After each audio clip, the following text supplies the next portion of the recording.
BJP के लोकप्रिय प्रवक्ता, मेरे साथ है सीनियर एडवोकेट और सुप्रीम कोर्ट के मेरे साथ दुष्यंत नागर हैं, उनका अभिनंदन है। मेरे साथ डॉक्टर अनुराग भदौरिया, प्रवक्ता समाजवादी पार्टी के, उनका स्वागत है। रवि श्रीवास्तव मेरे साथ जुड़ेंगे और आम आदमी पार्टी के नेता भी जुड़ेंगे। बड़ी खबर आ रही है, बहुत बड़ी खबर है। उस बड़ी खबर का हम रुख कर लेते हैं। दिल्ली से बहुत बड़ी खबर आ रही है। बड़ी खबर इस समय की यह है कि पुलिस ने ईमेल भेजने वाले आरोपी लड़के को इस समय पकड़ लिया है, जिसका एनजीओ के साथ कनेक्शन है। दिल्ली पुलिस को मिला है आतंकी अफजल गुरु का कनेक्शन। दिल्ली में स्कूलों को धमकी का और बच्चे के पिता का रिश्ता एक एनजीओ के साथ है, उस एनजीओ का रिश्ता एक पॉलिटिकल पार्टी के साथ है, और वो पॉलिटिकल पार्टी आम आदमी पार्टी बताई जा रही है। दिल्ली से बहुत बड़ी खबर है। कुछ देर पहले दिल्ली पुलिस ने प्रेस कॉन्फ्रेंस करी है, कुछ देर पहले बीजेपी ने भी उसके बाद प्रेस कॉन्फ्रेंस करी है, कांग्रेस ने भी हमला करा इस मुद्दे के ऊपर। तो कुल मिलाकर ये बड़ी सारी खबरें आज समय आ रही हैं। मैं सीधा रुख करता हूं गौरव भाटिया का। गौरव भाटिया, ये बहुत बड़ा मामला है। दिल्ली के स्कूल में बच्चों के एक बच्चे द्वारा धमकी दिए जाना, क्या कहना चाहते हैं गौरव भाटिया? देखिए अमीर जी, अब जो सर्वविदित हो रहा है कि अगर आम आदमी पार्टी चुनाव हारने जा रही है, जो उन्हें पता चल चुका है, तो वो अब हमारे मासूम बच्चों को भी नहीं छोड़ेंगे।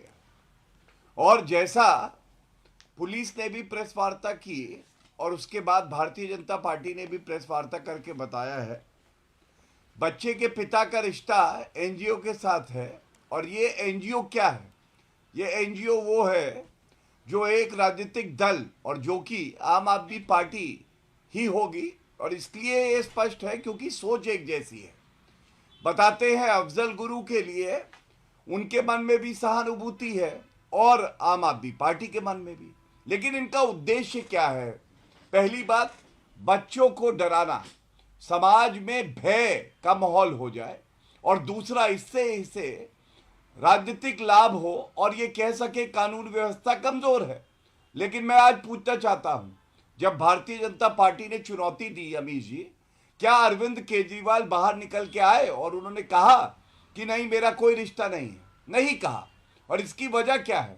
उनको पता है कि वो जब बाहर निकलेंगे तो उनके चेहरे पे शिकन आ जाएगी, उनके चेहरे पे साफ लिखा होगा कि जो देश विरोधी गतिविधियां होती है उसमें पापी आप सम्मिलित होती है। और मैं इसी बात को आगे बढ़ा रहा हूं। मैं एक चुनौती आपके चैनल पे दे रहा हूं, क्योंकि हम बात कर रहे हैं कि जो पापी आप है ये देश विरोधी है।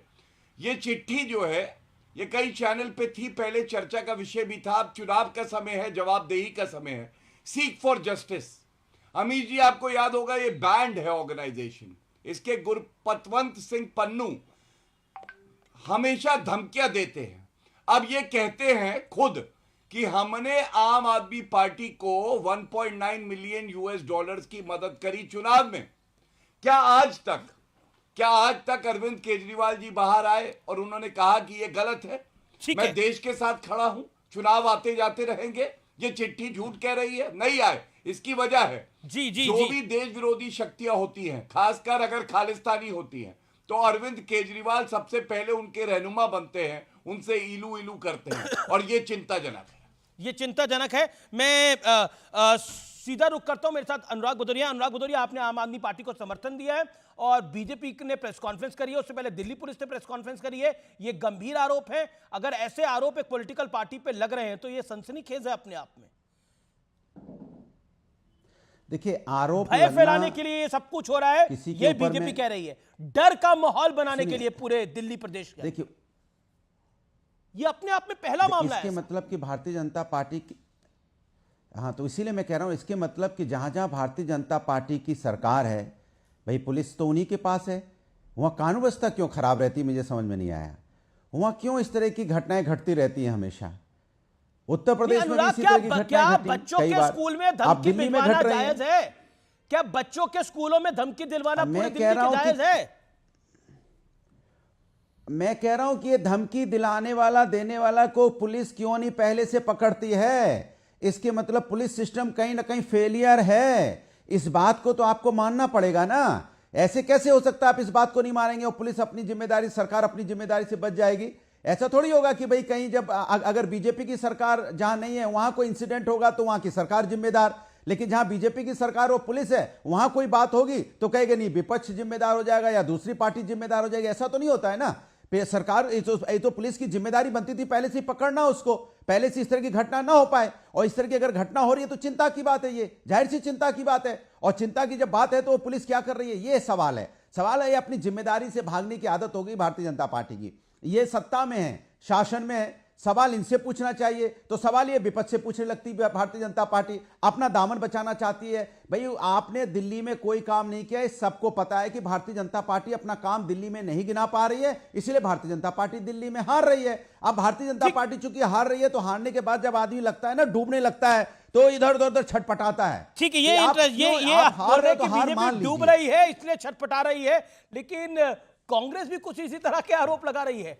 क्या कांग्रेस भी डूब रही है दुष्यंत नागर साहब, ऐसा लगता है आपको? देखिए, मैं गौरव भाटिया आपसे जवाब लूंगा, कौन डूब रहा है कौन डुबा रहा है। पहली देखिए दुष्यंत नागर, 30 सेकंड। पहली बात तो ये जानकारी होनी चाहिए, दिल्ली में आम आदमी पार्टी विपक्ष नहीं है, सत्ता पक्ष है। और दूसरी बात ये कि 2013 की यादें अब पूरी ताजा हो रही हैं। किस तरीके से फेक नैरेटिव गढ़ा गया, किस तरह से डॉक्टर मनमोहन सिंह, जिसके लिए आज आम आदमी पार्टी भारत रत्न का मांग कर रही है, अपनी गलती को स्वीकार कर रही है, उनके चरित्र को हनन करने का प्रयास किया गया। और सिर्फ कांग्रेस के नेता ही नहीं, धरती पुत्र भारत रत्न से विभूषित स्वर्गीय नेताजी के बारे में देखिए, इन्होंने क्या क्या कहा, कैसी कैसी ओछी बातें कही, ये मैं आपको प्ले करना चाहता हूं, अगर आप अनुमति दें तो। मुलायम सिंह जी, ए राजा जैसे लोग बैठे हैं, क्या आपको लगता है ऐसी संसद कभी? देखिए, ए राजा एक दलित नेता जिनको माननीय न्यायालय ने क्लीन चिट दी, जी, उन तक को नहीं छोड़ा।